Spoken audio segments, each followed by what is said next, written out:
মোক এটা সৰু কুৱেশ্যনৰ এনচাৰ দিয়া। চোৱা, তুমি ধৰি লোৱা 2-3 মাহ ধৰি কোনোবা এটা চৰকাৰী চাকৰিৰ কাৰণে প্ৰিপেৰেশ্যন চলাই আছা। তুমি ভালকৈ পঢ়িছা, বিভিন্ন ধৰণৰ ইউটিউব ভিডিঅ' চাইছা যে কি পঢ়িব লাগে, কেনেকৈ পঢ়িব লাগে। তাৰপিছত তুমি ফিজিকেলিও নিজকে বহুত ধুনীয়াকৈ প্ৰিপেয়াৰ কৰিছা। ৰাতিপুৱা হওক সন্ধিয়া হওক তুমি দৌৰিবলৈ গৈছা, ৰ'দ হওক বৰষুণ হওক তুমি দৌৰিবলৈ গৈছা। কিন্তু ফাইনেলি তুমি চৰকাৰী চাকৰিটো পাব নোৱাৰিলা। হয়তো তুমি ক'ৰবাত ৰিটেনত আউট হৈছা, হয়তো ফিজিকেল এক্সামত আউট হৈছা, অন্যথা তুমি ৰিটেনতো ভাল কৰিছা, ফিজিকেলতো ভাল কৰিছা, কিন্তু ফাইনেল মেৰিট লিষ্টত তোমাৰ নাম নাহিলে কিবা 2, 3, 4, 5 মাৰ্কছৰ কাৰণে।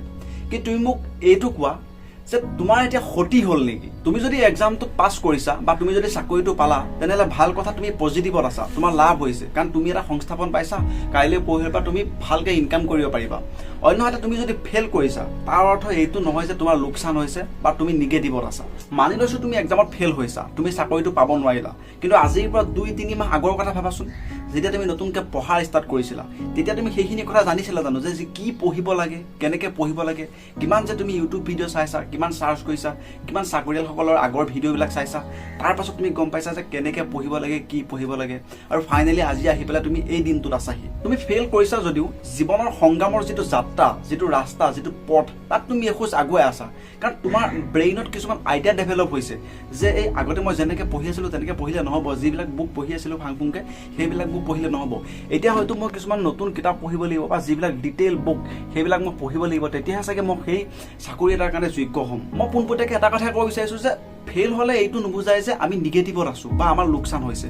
Positivity, negativity, happiness, this all R states of mind. আমি যদি মানি লৈছোঁ যে আমি হাৰি গৈছোঁ, অভিয়াছলি আমি হাৰি গৈছোঁ। আমি যদি মানি লৈছোঁ আমি সুখত আছোঁ, অভিয়াছলি সুখত আছোঁ। গতিকে এইবিলাক চব ডিপেণ্ড কৰে যে আমি নিজৰ ব্ৰেইনটো কেনেকৈ ট্ৰেইন কৰি ৰাখিছোঁ। কোনোবা এটা এক্সামত ফেইল হোৱাৰ লগে লগে দুখৰ ষ্টেটাছ ফালা সলনি, চকু পানী ওলোৱা সলনি, আকৌ পুনৰবাৰ নিজৰ ঘাম উলিয়াবলৈ চেষ্টা কৰা। গোটেই পৃথিৱীখন আছে তোমাৰ বিপৰীতে, সকলোৱে তোমাক ক'ব যে বাদ দে আৰু, তোৰ দ্বাৰা এইবিলাক নহ'ব, আগৰবাৰো ফেইল কৰিছ, এইবাৰো ফেইল কৰিছ, বাদ দে এইবিলাক, কিবা নিজাববীয়াকৈ কিবা এটা কৰ, তাতে ইনকাম কৰিব পাৰিবি, চৰকাৰী চাকৰি আশা চাশা বাদ দে। আৰু তুমিও তেতিয়া মনতে ভাবিবা, হয় দে, মইতো এই আগৰবাৰো ফেইল কৰিছোঁ, তাৰ আগৰবাৰো ফেইল কৰিছোঁ, আকৌ এইবাৰো ফেইল কৰিলোঁ, মোৰ দ্বাৰা আৰু নহ'ব।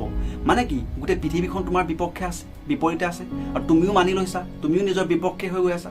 তেনেহ'লে এটা কথা কোৱা, তোমাৰ পক্ষে কোন থাকিল, তোমাৰ লগত কোন থাকিল? তুমি নিজেই নিজৰ লগত নাইকিয়া, তেনেহ'লে অভিয়াছলি আকৌ তুমি ফেইল কৰিবাই। তুমি একচুৱেলি নিজৰ সংগ্ৰামখিনি চাই আছা। 3-4 বাৰ এক্সাম দিছা, ফেইল কৰিছা, তাৰপিছতে ভাবিছা যে মোৰ ইমান দুখ, ইমান ট্ৰেজেডি, মই তথাপি চাকৰি এটা পাব পৰা নাই। কিন্তু তুমি সেইসকল ব্যক্তিৰ বিষয়ে নাজানা যিসকলে 8-9 বাৰ এক্সাম দিছে, 10 নম্বৰ বাৰ চাকৰি পাইছে, যোনে 18-19 বাৰ এক্সাম দিছে কিন্তু 20 নম্বৰ বাৰ চাকৰি পাইছে।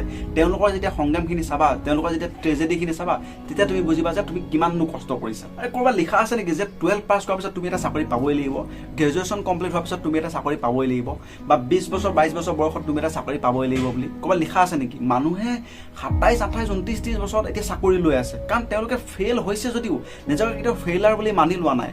হ'ব পাৰে কিবা এটা কাৰণে ফেইল হৈছোঁ, নেক্সট টাইম আকৌ এবাৰ ট্ৰাই কৰিম, তেনেকৈ বুলি সেইটো পজিটিভিটি ৰাখি ৰাখি শেষত হ'লেও এটা চাকৰি পাব পাৰিছে। মোৰ দাদা এজনৰ বিষয়ে কৈছোঁ শুনক। তেওঁ প্ৰথমতে SI এক্সাম দিছিলে।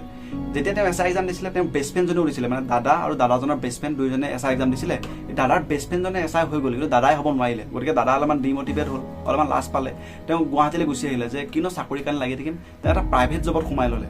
তাৰপিছত তেওঁ 1 বছৰমান তেনেকৈ পাৰ হৈ গ'ল। 1 বছৰমানৰ পাছত তেওঁ ভাবিলে যে APSC কথা ভাবি চাওঁ, কাৰণ SI এক্সামততো পঢ়িছোঁৱেই, APSC কাৰণেও অলপমান পঢ়ি চাওঁ। তেওঁ APSC কাৰণে বহুত ডিটেইল ষ্টাডি কৰিলে। যিবিলাক মিষ্টেক তেওঁ SI এক্সামত কৰিছিলে, তেনেকুৱা ধৰণৰ মিষ্টেকবিলাক এই APSC কাৰণে পঢ়োঁতে নকৰিলে। তাৰপিছত তেওঁ যোৱাবাৰ যিটো APSC এক্সাম হৈ গৈছে, তাত এক্সাইজ ডিপাৰ্টমেণ্টত তেওঁ চিলেকশ্যন পালে। ৰিটেনো ধুনীয়া হ'ল আৰু ইণ্টাৰভিউ ধুনীয়া হ'ল। তেওঁ এতিয়া এক্সাইজ ডিপাৰ্টমেণ্টত কৰ্মৰত, আৰু তেওঁ এতিয়া সেই SI জনতকৈ ওপৰ ৰেংকতে আছে, বা টকা পইচা তেওঁতকৈ বেছিয়ে ঘটে। দাদাৰ এই ষ্টৰিটোৰ পৰা আমি দুটা পজিটিভ কথা জানিব পাৰোঁ। প্ৰথমটো যে ফেইল হ'লে জীৱনত সকলোবোৰ শেষ হৈ যোৱাটো নুবুজায়, বৰঞ্চ ফেইল হ'লে আমাৰ হাতত সুবিধাহে বাঢ়ি যায়, আমি অলপ ডাঙৰকৈ ভাবিব পাৰোঁ। আৰু দ্বিতীয়তে, জীৱনত কেতিয়াবা নহয় কেতিয়াবা ফেইল হোৱাটো প্ৰয়োজন হয়, কাৰণ এনেকুৱাওতো হ'ব পাৰে যে ভগৱানে আমাক তাতকৈ ওপৰৰ কাৰণে ভাবি ৰাখিছে। তুমি যেতিয়া কোনোবা এক্সামত ফেইল হোৱা ন, তেতিয়া তোমাৰ মা দেউতাও বহুত দুখ কৰে। তেওঁলোকে মানে ভাঙি পৰে যে সি ইমান কষ্ট কৰিছে, তেওঁ এটা চাকৰি এটা পাব পৰা নাই। আৰু তেনে অৱস্থাত যদি তুমিও দুখ কৰি থাকা, তুমিও যদি দুখ ফালি থাকা, তেতিয়া মা দেউতাক সান্তনা কোনে দিব? তুমি অৱশ্যে এনেকুৱা কৰিব লাগিব যে মা দেউতাক ক'ব লাগিব যে ফেইল হ'লোঁ, বাদ দে না, আৰু কেইবাটাও সুবিধা আহি আছে, মই সেইকেইটাৰ কাৰণে পঢ়িম বুলি ভাবি আছোঁ, অলপমান ডিপলি পঢ়িম এইবাৰ, অলপ বেলেগকৈ পঢ়িম, তেতিয়া হয়তো মই নেক্সট অপৰচুনিটিকেইটা, নেক্সট জবটো মই পাব পাৰিম। তেতিয়া মা দেউতাই ভাবিব যে সি ফেইল হৈছে যদিও সি হাৰ মনা নাইকিয়া, তাৰ সেই পজিটিভিটিটো এতিয়াও আছে। তেতিয়া মা দেউতাই অলপ শান্তি পাব, আশাৰ অলপ জিলিকনি দেখিবা তুমি। আৰু পুত্ৰ হিচাপে বা জীয়ৰী হিচাপে মা দেউতাৰ কাৰণেতো সেইখিনি কৰিব লাগিব। মুঠতে শেষত এটা কথাই কওঁ যে আমি তেতিয়ালৈকে হাৰি নাযাওঁ যেতিয়ালৈকে আমি নিজে হাৰ মানি নলওঁ। আৰু এদিন আমাৰো দিন আহিব, আমিও উৰিম। ৰিজাল্টৰ দিনা গৈ পেলাই ঘৰত মা দেউতাৰ সন্মুখত ক'ম যে আজি হৈ গ'ল, আজি চিলেকশ্যন পালোঁ, সাবতি থৈ কান্দিম, মা দেউতাও কান্দিব। মুঠতে কষ্টৰ ফল আহিব।